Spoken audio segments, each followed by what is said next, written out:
Students, आज हम पढ़ रहे हैं अपना हिंदी व्याकरण का क्लास 6 का लेसन नंबर 11 जिसका नाम है क्रिया। तो आइए प्यारे बच्चों शुरू करते हैं। जिन शब्दों से किसी कार्य के करने या होने का पता चलता है उन्हें क्रिया कहते हैं। जैसे मनीषा पढ़ रही है, सूर्य अस्त हो रहा है, चंद्रमा चमक रहा है, बादल आंधी चल रही है। उपयुक्त वाक्यों में पढ़ रही है, अस्त हो रहा है, चमक रहा है, चल रही है शब्दों से किसी कार्य के होने या करने का पता चल रहा है, ऐसे शब्दों को ही हम क्या कहते हैं प्यारे बच्चों? क्रिया कहते हैं। कर्म के आधार पर क्रिया के दो भेद होते हैं, सकर्मक क्रिया और अकर्मक क्रिया। किसके आधार पर? कर्म के आधार पर। तो आइए इनको वन बाय वन पढ़ते हैं और समझते हैं। तो पहला है सकर्मक क्रिया। जिन क्रियाओं का फल कर्ता पर न पड़कर सीधा कर्म पर पड़ता है उन्हें सकर्मक क्रिया कहते हैं। जैसे पढ़ना, लिखना, खाना इत्यादि। इस क्रिया का सीधा संबंध कर्म से होता है। इसमें कर्ता द्वारा किया जाने वाले कार्य का फल किसी अन्य व्यक्ति या वस्तु पर पड़ता है। जैसे हरीश पुस्तक पढ़ता है। हरीश क्या है प्यारे बच्चों? इसमें कर्ता। इसके द्वारा की जाने वाली क्रिया क्या है? पढ़ता का प्रभाव पुस्तक यानी वस्तु पर पड़ रहा है, अतः यह क्रिया सकर्मक क्रिया है। इसी प्रकार से अदिति खाना खा रही है। इसमें अदिति क्या है? कर्ता, और इसके द्वारा की जाने वाली क्रिया क्या है? खा रही है। क्रिया क्या है यहाँ पर? खा रही है। इसका प्रभाव किस पर पड़ रहा है? खाने पर, अतः यह क्रिया कैसी है? सकर्मक क्रिया। इसी प्रकार से नेक्स्ट देखते हैं प्यारे बच्चों अकर्मक क्रिया। जिन क्रियाओं का फल कर्म पर न पड़कर सीधा कर्ता पर पड़ता है उन्हें अकर्मक क्रिया कहते हैं। जैसे हंसना, खेलना, दौड़ना, उठना, रोना, बैठना इत्यादि क्या है? अकर्मक क्रियाएं। इस क्रिया का सीधा संबंध कर्ता से होता है। इसमें कर्ता द्वारा किए जाने वाले कार्य का फल किसी अन्य व्यक्ति या वस्तु पर नहीं पड़ता। जैसे दिव्यांश दौड़ता है, साक्षी बहुत बोलती है। इन वाक्यों में दौड़ता है, बोलती है क्रियाओं का सीधा संबंध उसके कर्ता से है, उनसे कोई प्रभावित नहीं हो रहा, अतः ये कैसी क्रियाएं हैं प्यारे बच्चों? अकर्मक क्रियाएं। अकर्मक और सकर्मक की पहचान कैसे करते हैं इसके बारे में पढ़ते हैं कि अकर्मक और सकर्मक क्रिया की पहचान के लिए वाक्य में क्रिया के साथ क्या, किसे अथवा किसको लगाकर प्रश्न करें। यदि उत्तर नहीं मिलता है तो अकर्मक क्रिया है, और यदि उत्तर मिलता है प्यारे बच्चों तो वो कौन सी क्रिया होगी? सकर्मक क्रिया। जैसे गौरव लिखता है, क्या लिखता है या किसे लिखता है, किसको लिखता है, कोई उत्तर नहीं मिलता है तो ये है प्यारे बच्चों अकर्मक क्रिया। नेक्स्ट है गौरव पत्र लिखता है। हम प्रश्न करते हैं कि क्या लिखता है, तो उत्तर मिलता है हमें कि पत्र लिखता है। पत्र क्या है? कर्म। इट मींस ये हमारी सकर्मक क्रिया है। नेक्स्ट है उसने मुझे पुस्तक दी। क्या दी? पुस्तक दी। तो इसमें उत्तर मिल रहा है मुझे दी। उसने पुस्तक किसको दी? मुझे दी। तो यहाँ कर्म है, इसलिए क्या है? सकर्मक क्रिया। आगे देखते हैं प्यारे बच्चों धातु। धातु किसे कहते हैं? क्रिया के मूल रूप को ही धातु कहते हैं। जैसे धातु और क्रिया, यहाँ जो धातु दिए गए हैं और उनसे बनने वाली क्रिया शब्द। जैसे हो शब्द क्या है प्यारे बच्चों? यहाँ पर क्रिया। इससे बनने वाली इससे ये क्या है? धातु हो शब्द। और हो से बनने वाली क्रिया कौन सी है? होना, होता, होगी, हुआ इत्यादि क्या है? ये क्रिया शब्द। इसी प्रकार से दे शब्द क्या है? धातु। इससे बनने वाली क्रिया देना, देता, देगा इत्यादि। नेक्स्ट है कर। कर से बनने वाले क्रिया शब्द करना, करता, करेगा, करेता इत्यादि। ना शब्द से बनने वाली क्रिया शब्द गाना, खाना, सोना, पढ़ना, लिखना, उठना, चलना आदि। नेक्स्ट है चल शब्द, जो कि क्या है? धातु शब्द है। इससे बनने वाली क्रिया चलेगा, चलना, चला इत्यादि। नेक्स्ट है पढ़। पढ़ना, पढ़ता, पढ़ा इत्यादि। ये कैसे शब्द हैं? क्रिया शब्द। क्रिया के जिस रूप से कार्य के होने के समय का बोध होता है उसे क्या कहते हैं हम? काल।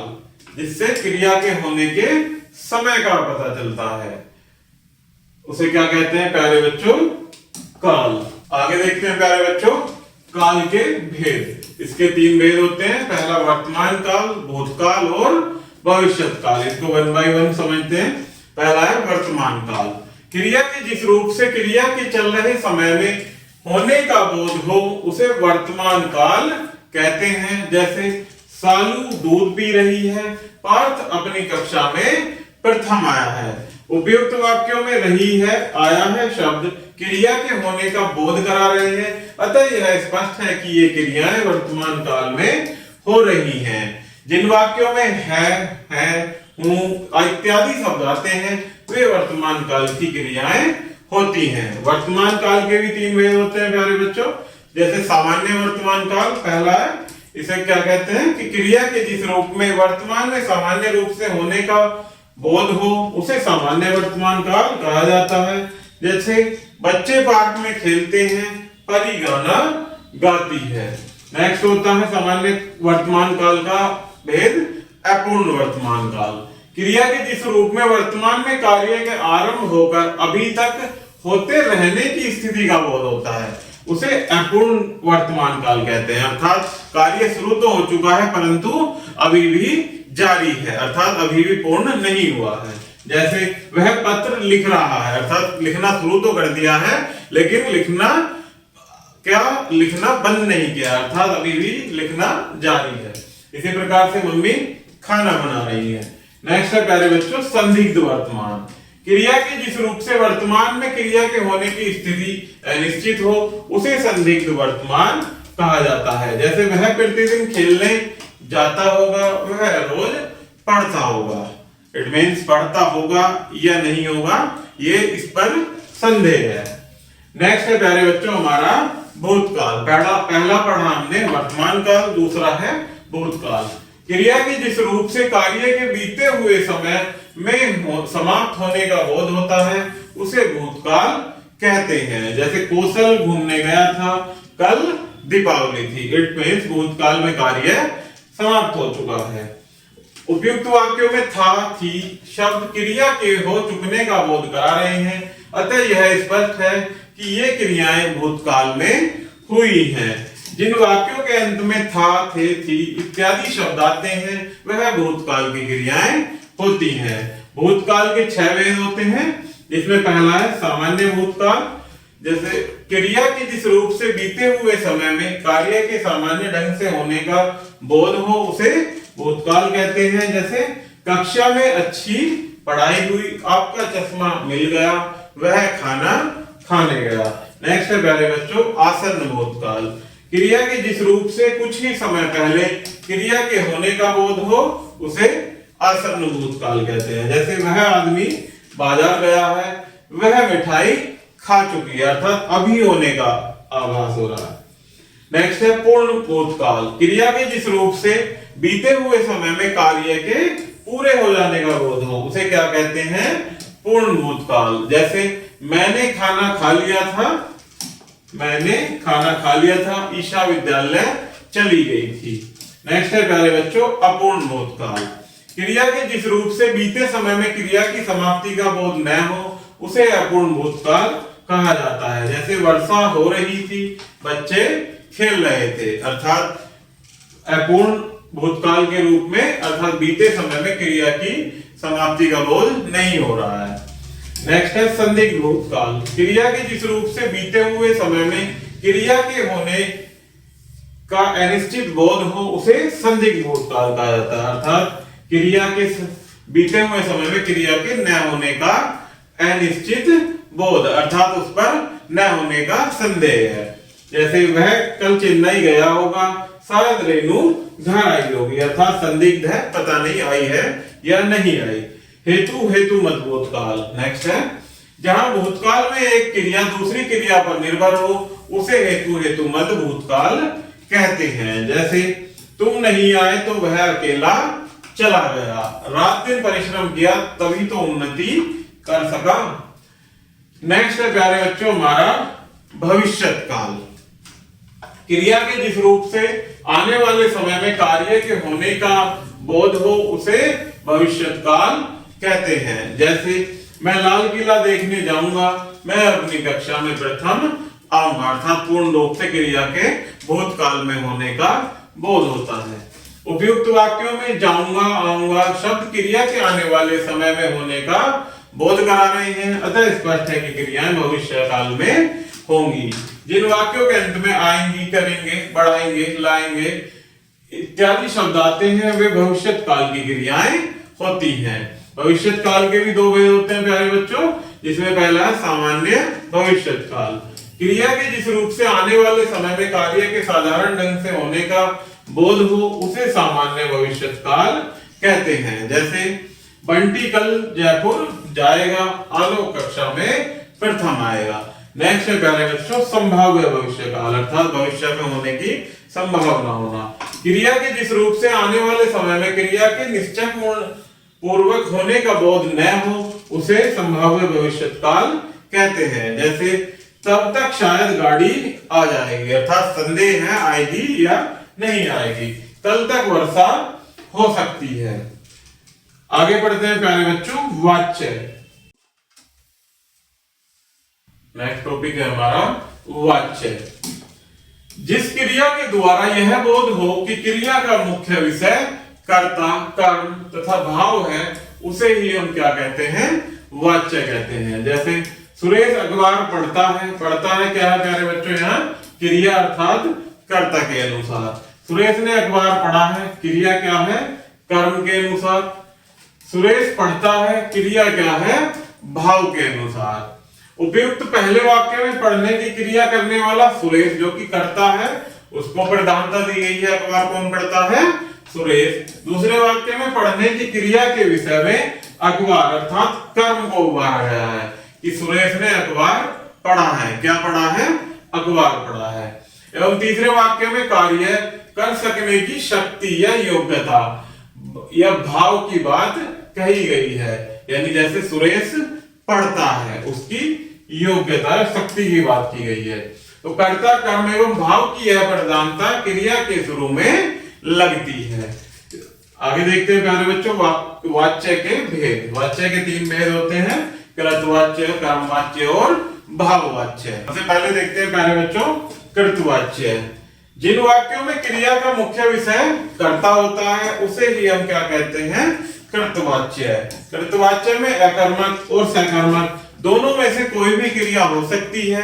क्रिया का लिंग और वचन के अनुरूप होता है। जैसे सुरेश पुस्तक पढ़ता है, चंचल चित्र बना रही है। नेक्स्ट है कर्मवाच्य। जिन वाक्यों में क्रिया का मुख्य विषय कर्म होता है उसे कर्म कहते हैं। कर्मवाच्य में सकर्मक क्रिया होती है। क्रिया का लिंग और वचन कर्म के अनुरूप होता है। जैसे सूरज ने पुस्तक पढ़ी थी, चंचल ने चित्र बनाया था। नेक्स्ट है प्यारे बच्चों भाववाच्य। जिन वाक्यों में क्रिया का मुख्य विषय भाव होता है उसे भाववाच्य कहते हैं। भाववाच्य में सदा अकर्मक क्रिया होती है। क्रिया सदा पुल्लिंग, अन्य पुरुष और एक वचन में होती है। जैसे पत्र भेज दिया गया था, कैदियों को छोड़ दिया जाएगा, मुझसे दौड़ा नहीं जाता, अर्थात भाव की बात होती है। नेक्स्ट है वाच्य परिवर्तन। वाच्यों में परिवर्तन कैसे करते हैं, तो सबसे पहले देखते हैं कृतवाच्य से कर्मवाच्य बनाना। इसमें पहला पॉइंट है कर्ता के साथ ने विभक्ति लगाकर वर्तमान काल की क्रिया को भूतकाल में बदल दिया जाता है। जैसे अमन पत्र लिखता है, इसको कैसे करेंगे, ने विभक्ति लगाकर कि अमन ने पत्र लिखा। नेक्स्ट पॉइंट है अपूर्ण वर्तमान काल की क्रिया होने पर कर्ता के साथ से या के द्वारा विभक्ति क्रिया का लिंग कर्म के अनुरूप परिवर्तित कर दिया जाता है। जैसे कि हम देखते हैं कशिश आम खा रही है, या कशिश के द्वारा आम खाया गया। कविता गीत गा रही है, कविता से गीत गाया जा रहा है। नेक्स्ट पॉइंट है कि कर्म के साथ लगी विभक्ति को हटाकर कर्ता के साथ दोबारा लगा दिया जाता है। जैसे छंद की रचना सूरदास जी ने की है, छंद सूरदास जी द्वारा रचित है और सूरदास जी द्वारा रचित दोहे हैं। नेक्स्ट देखते हैं परिवर्तन प्यारे बच्चों कृतवाच्य से भाववाच्य में। कर्ता के साथ विभक्ति लगाकर क्रिया में जाता अथवा गया जोड़ दिया जाता है। जैसे उदाहरण से समझते हैं, मैं दौड़ नहीं सकता, या इसको कैसे बदला जाएगा बहुवाच्य में, मुझसे दौड़ा नहीं जाता। इसी प्रकार से नेक्स्ट है, अंकित नहीं खेलता या अंकित से नहीं खेला जाता। ध्यान रखो कि बहुवाच्य में क्रिया अकर्मक, एकवचन और पुल्लिंग में होती है। अध्याय संक्षेप में देखते हैं। काम के होने या करने का बोध कराने वाले शब्द क्रिया कहलाते हैं। क्रिया के जिस रूप से कार्य होने के समय का बोध हो उसे काल कहते हैं। क्रिया के भेद अकर्मक और सकर्मक क्रिया। क्रिया का मूल रूप धातु कहलाता है। वाच्य के भेद कौन कौन से होते हैं? 3 भेद होते हैं, कृतवाच्य, कर्मवाच्य और भाववाच्य। नेक्स्ट है, जिस क्रिया के द्वारा यह बोध हो कि क्रिया का मुख्य विषय कर्ता, कर्म तथा भाव है, उसे ही क्या कहते हैं हम? वाच्य। तो प्यारे बच्चों, इस प्रकार से हमारा ये लेसन यही समाप्त होता है। आशा करता हूं कि आपको यह वीडियो जरूर पसंद आई होगी। धन्यवाद।